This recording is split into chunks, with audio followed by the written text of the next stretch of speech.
All right, so here we go. 21 questions with the Amish. What do you do to control pests and diseases in your garden? Oh.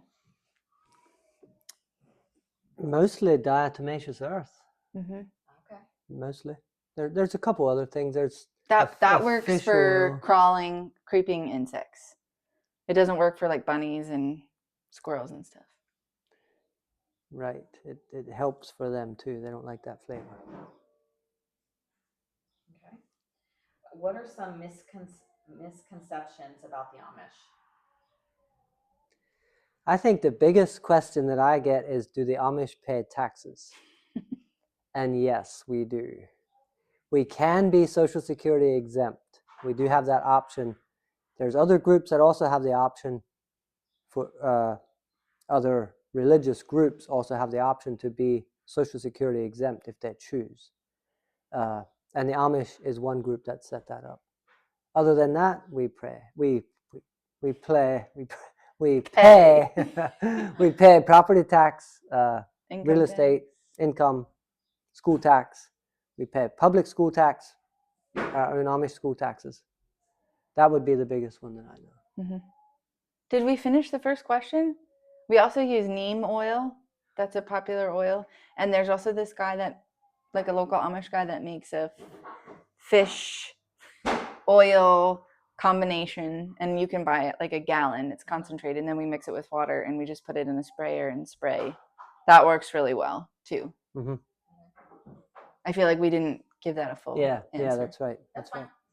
Misconceptions about, so from my side, it's a little bit different, but it's definitely a lot of like, are you allowed type questions. And you're allowed to do anything you want, as much as any other Christian person should be, should have that freedom. But it's a choice to live within this set of guidelines so that you are part of this community. You're working to build something together with a group of like-minded people. I think that would be a misconception, that people are like forced, and you're not any more forced than anybody else would be who has parents that raise them a certain way, Does that make sense? Yeah, I think so.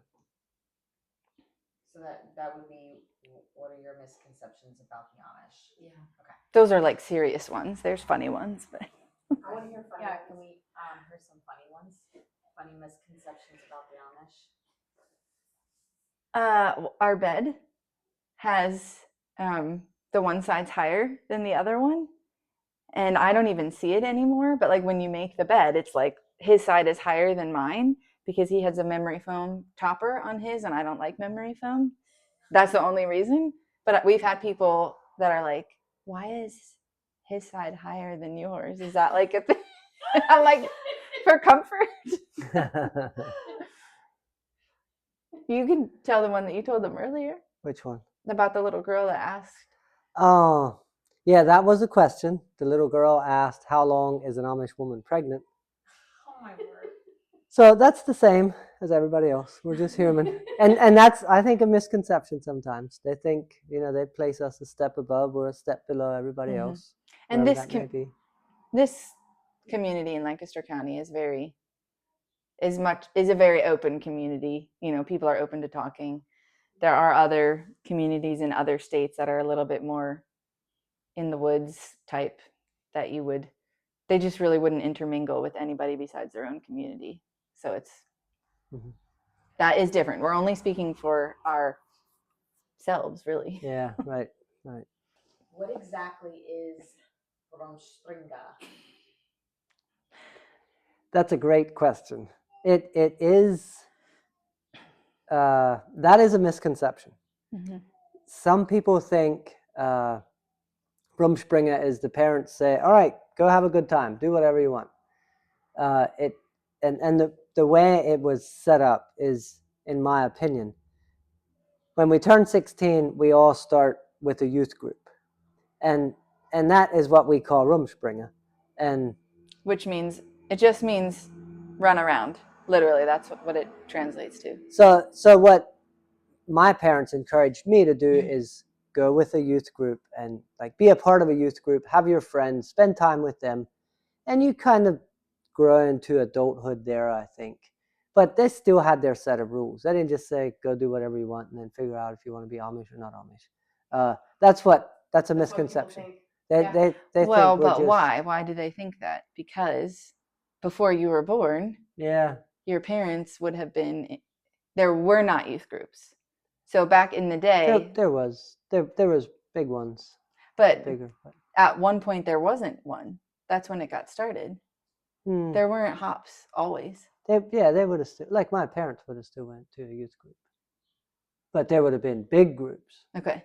and so they would have been a little different. But There was a time when it was a bit more that way. Not that parents actually ever said go do whatever you want, but it was a bit more like, yeah, we're not really happy with what's going on, but there's like a let go and let God. Maybe they'll scare themselves straight type thing.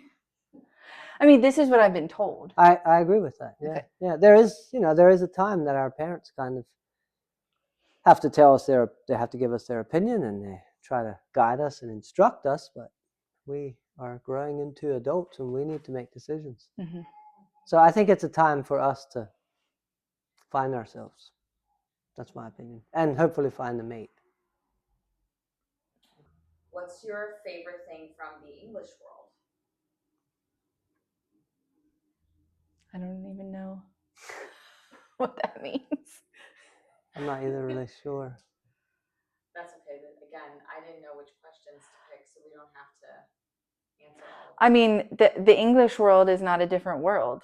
We all live in the same world. It's just if you choose to use a certain thing or not. Yeah, I think an answer to that question could be sometimes it would be convenient to Drive. to have a truck. That would be convenient sometimes. That's something that I think I have accepted it's just not what we do. We have other people around us that will drive for us. We're supporting them. They're helping us. We're supporting them. The language for me, speaking English. That would be my favorite thing. That doesn't bother me. But. Yeah.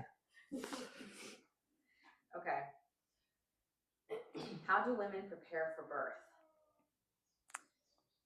That's a great question. I mean, and I can only answer for women that I have discussed with, because no two people do everything exactly the same. But there definitely, as a whole, there would be many more home births, midwife delivered births in the home. But there's still plenty of people that go to the hospital by choice or end up there. You can. We're planning to have a home birth, but we may end up in the hospital. But it's definitely much more natural. A lot of women, there's several different midwife places where you go, same thing as you would with a hospital birth. You go up until the last 6 weeks, then they would do home visits after that. And a lot of raspberry leaf tea, if we're going to get into specifics, to help with your contractions, to strengthen your uterus. Some people take goat's rue to enrich your breast milk. I feel like raspberry tea is one of the most common things. Now, if you're not going into labor, there's a whole lot of options of natural. I would just say in general, it's all very much more holistic, natural, herbal type stuff rather than, I don't even know what it really looks like to just have a regular, because I saw a midwife. I did see the doctor sometimes, but I mostly saw a midwife for our first baby. Yeah, I feel like that could go on and on and on. It's okay. What are the standards for healing after birth? Get back to work. No, usually women would have, if you're at home and there's no major complications,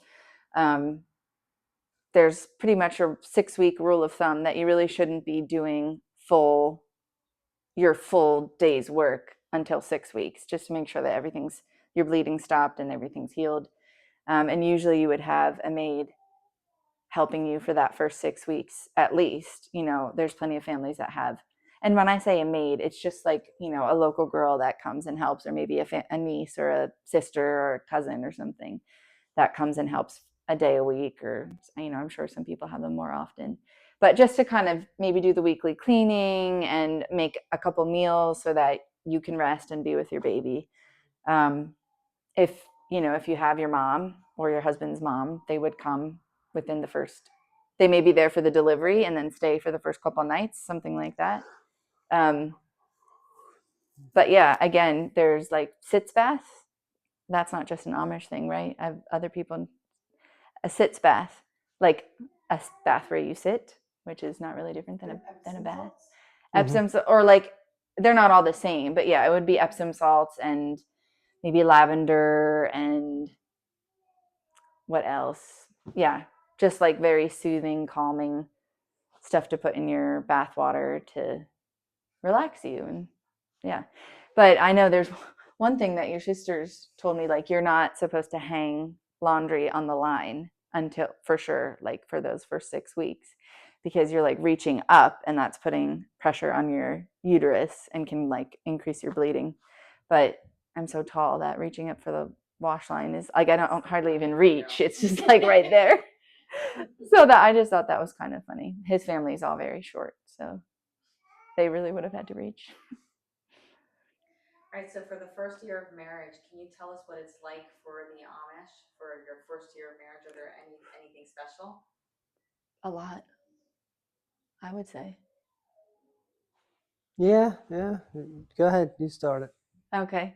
Well, first off, the weddings are just over the top. Like, it is very much a special occasion. Everybody comes, It's very, unless it's a very, very distant friend, you pretty much go to a wedding if you're invited. And they're big. 300, 400, 500, 600. That's not unheard of. It's almost always at the bride's house, unless for some reason it can't be. And then it's a whole day affair. So they usually start somewhere between 8 and 9 in the morning, and you're there until 9, 10 o'clock at night. And there's, different phases. The service would be from like 8 to 11 or 9 to 12, that kind of a thing. And then there's a meal right after. And then there's just mingling time, singing. That's one of my favorite parts, is when you all get together to sing. It's usually the young single people would get together to sing while the couple opens the gifts that people have brought. So everybody gets to watch you open your gifts. And then I think it's still done, but like a traditional thing would be to provide the couple with enough canned goods to last them through that first year, so that like you don't have the pressure of trying to fill up your whole, get your garden going and then fill up your whole cellar with all the food. So we got a lot of canned goods. Awesome. Yeah. Very, very, very helpful when you're first married and you're like, oh, I don't know what to make, and I haven't had to cook every single night of the week before. And then typically, once after you get married, things are changing. Like we went on our honeymoon and then we moved right into our home here. But we are also older and our situation is a little different. But typically the groom, a couple of weeks before the wedding, would go and stay with the bride's family to help get everything ready, setting up whatever, cleaning or setting up. I don't know, there's usually a lot of painting and people want to do repairs around just so that everything's nice and tidy, outside's all cleaned up. So he would stay there for those couple weeks right before the wedding. And then after the wedding, if they went on a honeymoon or if they didn't, they would stay at the bride's house for like a month or two, depending. But that's getting shorter and shorter. People are more, they're moving into their own place quicker than they used to. And then while you're still living at the bride's house, they would go around and visit almost all the people that came to the wedding. And then at that, you would get another gift. Wow. So then those gifts would be more like, you know, people kind of have a stash of things. So it would be like you would go and you would talk and visit, and they would say, well, what do you need? And they might take you to a special room in their house or out to the barn or something, and you have like rakes and hose and brooms or something like that. And that's the guy would pick, okay, we didn't get a rake, so we need a rake. And then the girl would be looking through stuff in the house, like kitchen stuff, sewing stuff, garden stuff, whatever. And then like a lot of times people would bring out like a box and be like, take, you know, pick something out of here that you actually need. Cool. So that would go over those. Like, hitch up the horse. We need to go get our gifts. Yeah. I Yeah. wanna live in a community. We desire it. Yeah, we do. Her and I, we talked about it all. You're making it. I know. Yeah, but she's leaving to I'm leaving. Mongolia. Yeah. Yeah. And then I go on this unless you guys invite me. Yeah, that's To Mongolia or here? Here. and that's like she said. There's a lot that's provided for, and I didn't appreciate it, of course not, till we were in the middle of it. But there's a lot that is provided for the couple to make that first year of marriage, so the Smooth. couple smoother, and so the couple can spend time together. And just focus be- on building and- that. Yeah. Yeah, and be provided a little bit more provided for. So our life hopefully isn't as hectic that first year. I heard that a lot. Because- Like, we want to make sure that you have a good start. Mm-hmm. That's so beautiful. And some people think the first year of marriage would be, oh, that's so cute, and it is, but it's also a challenge. It's a lot of adjusting. Yeah, especially when you get married when you're older. Mm-hmm. I think when I got married when I was 28, so I definitely old. felt that. Yeah. I definitely felt that like adjustment of going from living on your own or just, you know, doing adulthood for so long, you know, And you have to having do it your together. own, like most people don't get married. I forgot that was there. Most people don't get married out of their parents' home. My sisters did. They got married. Well, they went to college, and then, you know, they were living back at home, and then they got married. So they did have that like quick adjustment from like home life to married life. But when you have that in between time, I lived alone from 21 to, you know, 32. You know, and even before that, I was in college. So that was a large span of time where I had very developed patterns of how I was living, and I was not cooking for myself. You know, it was whatever I could throw together real quick.